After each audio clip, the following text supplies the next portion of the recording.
তোমার বাসা কোথায়? চিটাগাং। চিটাগাং? চিটাগাং থেকে আসছো এখানে? হ্যাঁ। কার সাথে আসছো?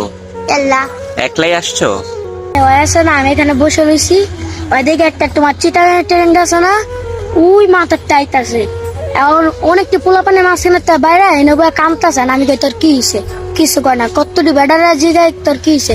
কারণ বাপে মরে আছে, মা মরে আছে না, আমি বুলেট ট্রেন হচ্ছি, ট্রেন আয়া গেছে, আমি চিটাগাং যাবো।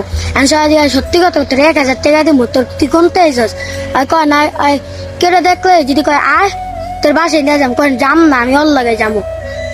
এই কথা কয়। তারপর টিকিট কাউন্টারে কইছি, কয় কি যাও তুমি ওরে দিয়াও। আমার এই কথা কইছে। আরে এখন বেড়া জিগাইছে তোর 1000 টাকা দিমু, তুই ক। ওই কইবে না। বাসা থেকে কেন আসছো? বাসা থেকে কেন আসছো? এই যে তুই আমার পুতুল টুকাই না, হ্যাঁ। তুমি মাম ছিলাম, তারপর তিন ছাড় দিছে, পরে আর মান চাচ্ছি না। আমি বলছি মাম তাই না যায়, নিজের মাম চাচ্ছি না, তারপর তিন ছাড় দিছে, পরে আর না।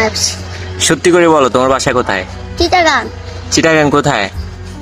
এই স্টেশন